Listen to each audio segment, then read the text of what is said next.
Welcome students. Today I am going to tell you the important questions of history that may be asked in exam. नमस्कार, स्वागत है सभी का। आज मैं आपको हिस्ट्री के कुछ important क्वेश्चंस, रिवीजन क्वेश्चंस बताने जा रहा हूँ। This question first is, who were the Pulayar and the Panars? Okay, so who were these? You have read this question in your chapter 7.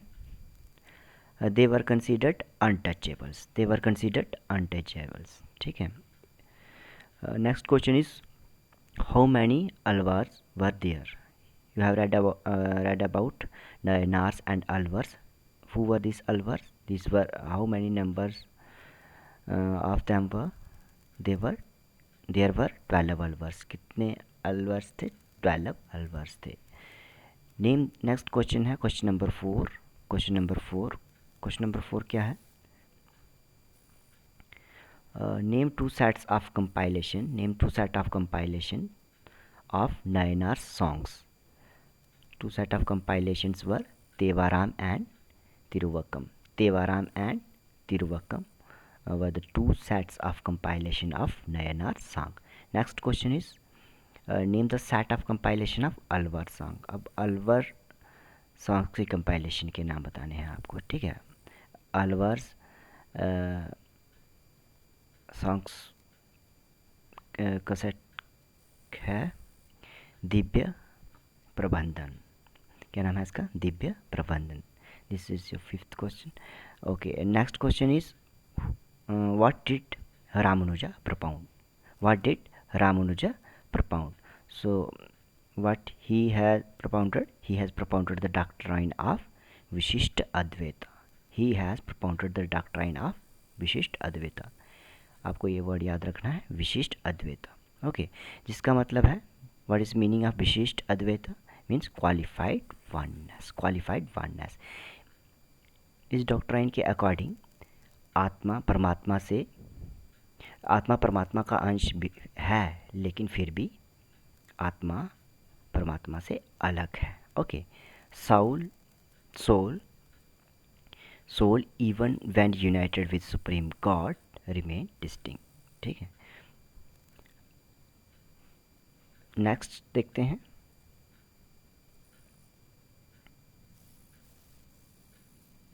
What were the major teachings of Baba Guru Nanak? Guru Nanak की major teachings क्या थी? So the major teachings of Baba Guru Nanak are, first is worship of one God. Worship of one God क्या meaning है? कि सिर्फ एक ही God की हमें पूजा करनी हो चाहिए। Next is irrelevance of caste, creed and gender for attaining लाइब्रेशन।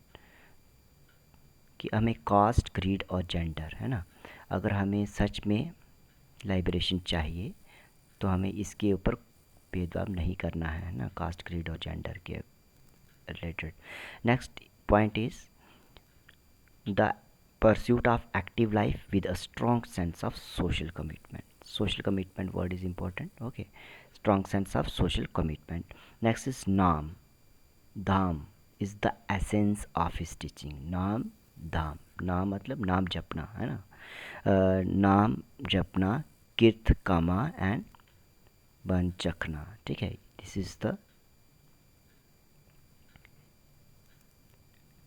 Okay basis of right belief, worship, honest living and helping others. Next is the idea of equality. Okay, सभी इक्वल हैं, है ना, कोई छोटा बड़ा नहीं है, किसी की जाति बड़ी छोटी नहीं है। तो these were the teachings of Baba Guru Nanak. Next, यहाँ से आपको 1 मार्क्स का क्वेश्चन आ सकता है। ठीक है, यहाँ पे 1 मार्क्स का क्वेश्चन आ सकता है। तो बुद्धा के बारे में बात करें तो बुद्धा ने क्या किया था? उसने क्वेश्चन किया था सोशल डिफरेंसेस को। ओके, इसके साथ क्वेश्चन सोशल डिफरेंसेस आएगा। नेक्स्ट है शंकरदेवा किन में इंक्लूडेड है? नामगार्स में। ओके, शंकरदेव नामगार्स में इंक्लूडेड हैं। नेक्स्ट इज निज़ामुद्दीन औलिया। निज़ामुद्दीन औलिया कौन थे? निज़ामुद्दीन औलिया कौन थे? ये सूफ़ी संत थे। कौन थे? सूफ़ी सेंट थे।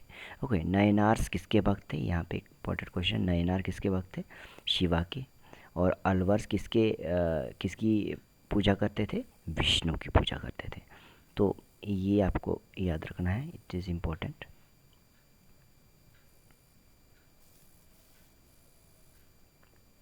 Next is what was the geographical and economic importance of Awadh. Awadh की अवध क्यों जोग्राफिकली और इकोनॉमिकली इम्पोर्टेंट था? हिस्ट्री में चैप्टर में हमने पहले चैप्टर्स में भी देखा है क्यों अवध को हर कोई जीतना चाहता था। उसका कारण था वहाँ की rich alluvial soil, rich alluvial Ganga plain. यहाँ पे फसल बहुत अच्छी होती थी और इसीलिए सभी इस एरिया को जीतना चाहते थे, है ना। और दूसरा कारण ये था कि ये मेन ट्रेड रूट था, है ना, व्यापार का रास्ता था एक। ये किसके बीच? नॉर्थ इंडिया और बंगाल के बीच, ठीक है। तो इसीलिए अवध इम्पोर्टेंट माना जाता है। जोग्राफिकल और इकोनॉमिक इम्पोर्टेंस अवध की काफ़ी ज़्यादा है इन दो कारणों की वजह से। नेक्स्ट क्वेश्चन है, name the new social groups that developed in Awadh to influence the management of the state revenue system. तो चैप्टर में आपने जैसे पढ़ा है कि जब ये जो सूबेदार वगैरह थे, गवर्नर्स थे, अलग अलग एरियाज़ में अपनी इम्पोर्टेंस इनकी बढ़ गई थी मुग़ल साम्राज्य के वीक होते ही। तो इन्होंने ज़मींदार वगैरह पे ज़्यादा ज़मींदारों को ज़्यादा इम्पोर्टेंस नहीं दी। इनफैक्ट मनी लैंडर्स और बैंकर्स को इन्होंने ज़्यादा इम्पोर्टेंस दी और स्टेट के रेवेन्यू को कलेक्ट करना। और इनफैक्ट ये गवर्नमेंट को, जहाँ स्टेट को भी पैसा देते थे, ठीक है। इनकी इम्पोर्टेंस बढ़ गई थी, बढ़ गई थी। Next question is why did ज़मींदार ऑफ बंगाल बारो money from bankers and money landers. तो ज़मींदार क्यों बारो करते थे? दे बारोड मनी टू पे द रेवेन्यू इन कैश। उनको रेवेन्यू कैश में रेवेन्यू देने के लिए लोन लेना पड़ता था एक तरह से, है ना, बारो करना पड़ता था। Wear did Sawai Raja Jai Singh found his new capital. Sawai Raja Jai Singh ने अपनी नई कैपिटल कहाँ पे फाउंड की थी? जयपुर में। कहाँ पे? जयपुर में। So he founded his new capital in at Jaipur. Next देखते हैं,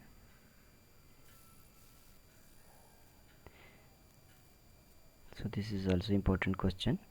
Why did Marathas want to expand beyond the Deccan?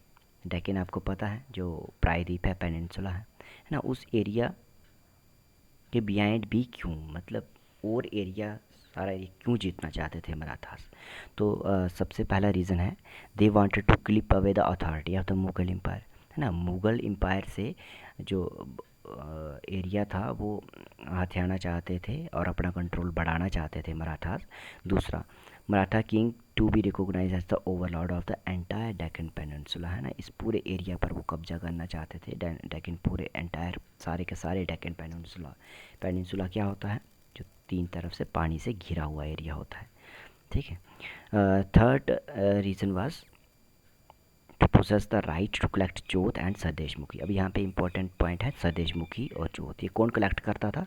ये कौन कलेक्ट करता था? मराठास कलेक्ट करते थे। आपको ऐसे क्वेश्चन 1 मार्क्स में भी पूछा जा सकता है।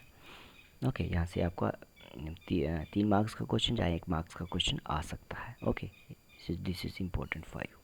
चलिए आगे चलते हैं, नेक्स्ट देखते हैं। मैच द फॉलोइंग, यहाँ से 1 मार्क्स के क्वेश्चन आने की पॉसिबिलिटी है। ओके, सो सूबेदार कौन होता है?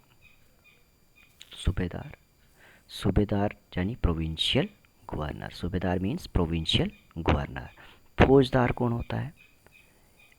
Military, okay, a Mughal military commander. Okay, Mughal military commander को फौजदार बोलते हैं। इजारादार कौन कौन होता है? Revenue farmer. इजारादार means a revenue farmer, a revenue farmer. Misl means a band of Sikh warriors. Misl means a band of Sikh warriors. What is Jot? It is a tax levied by the Marathas. It is a tax levied by the Marathas.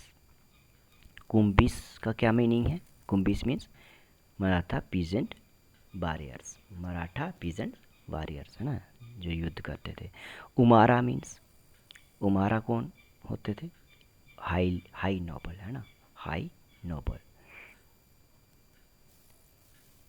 Next है, ये भी important question है आपके लिए। Okay, Asaf Jah ने कौन सी policies adopt की अपनी पोजीशन को स्ट्रेंथन करने के लिए, अपनी पावर को बढ़ाने के लिए, है ना। तो जैसा आपने चैप्टर वीडियो में भी देखा कि मुग़ल साम्राज्य के पतन के बाद, है ना, 1707 के बाद का टाइम पीरियड में जो मुग़ल एम्पायर था वो वीक होना शुरू हो गया था, और जो भी गवर्नर्स थे, जो कि एक तरह से मुग़ल एम्पायर ने ही नियुक्त किए थे, अपॉइंट किए थे अलग अलग एरिया में इंडिया के, वो इंडिपेंडेंट, उन्होंने अपने आप को इंडिपेंडेंट समझना शुरू कर दिया था और वो अपने अकॉर्डिंग काम करते थे। सो आसफ जाह भी उनमें से एक था। आसफ जाह ने क्या किया अपनी पोजीशन को स्ट्रेंथन करने के लिए?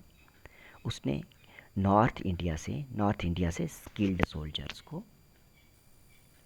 सोल्जर को अपनी आर्मी में लाया, वो एडमिनिस्ट्रेटर्स को लाया वो अपने एरिया में, और जो लोग आए उन्होंने भी इसको नई अपॉर्चुनिटी माना और खुशी खुशी आसफ शाह की आर्मी में आ गए, है ना। Next, he appointed mansabdar and granted jagirs. उसने खुद अपॉइंट किए मनसबदार्स और उनको जागीर यानी ज़मीनें दी, है ना। Next, he ruled independently without Mughal interference. जबकि उसको मुग़ल्स ने ही अपॉइंट किया था, लेकिन फिर भी वो इंडिपेंडेंटली रूल कर रहा था इस एरिया पे। तो वो जो डिसीज़न लेता था, आसफ जाह जो डिसीज़न लेता था, वो मुग़ल एम्पायर को सुनाए बगैर ही ले लेता था, लास्ट में बता देता था, ठीक है। डिसीजंस कन्फर्म लास्ट में मुग़ल एम्पायर से करवा लेता था, लेकिन अपने अकॉर्डिंग जो उसको अपनी एडमिनिस्ट्रेशन के लिए ठीक लगता था, अपने एम्पायर को स्ट्रांग करने के लिए, वो डिसीज़न इंडिपेंडेंटली लेता था without Mughal interference. This question is important. Okay, next is who were the major patrons of Kathak. Kathak के मेजर पैट्रॉन्स कौन होते हैं? संरक्षक, है ना, जो संरक्षण प्रदान करते हैं। तो मुग़ल्स थे कथक के संरक्षण। कथक क्या होता है? एक तरह का डांस फॉर्म है, नॉर्थ इंडिया का। ओके, सो मुग़ल्स इसके संरक्षक थे। आप जब चैप्टर पढ़ते हो बुक में, तो आपको कथक की पिक्चर्स भी दिखेंगी कि कैसे डांस किया जाता है वो। What are the important architectural features of the temples of Bengal? Again this question is also important. Okay, Bengal के जो आर्किटेक्चरल फीचर्स हैं कौन कौन से हैं? तो architectural features of temples of Bengal, सबसे पहले डबल रूफ्ड को डोचला और 4 रूफ्ड को चोचला बोलते हैं, ठीक है।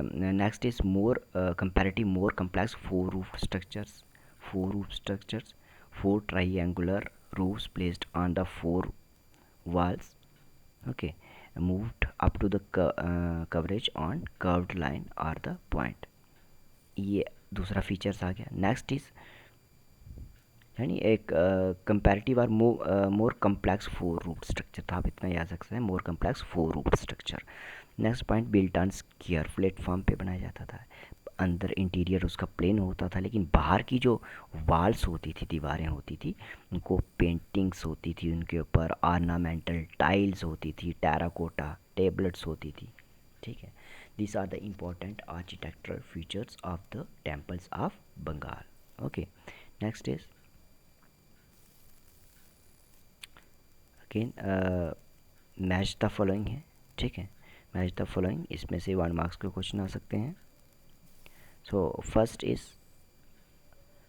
अनंत वर्ण। वर्णन। ओके, अनंत वर्णन क्या है ये, कहाँ पे है, उड़ीसा में है। ठीक है, उड़ीसा में।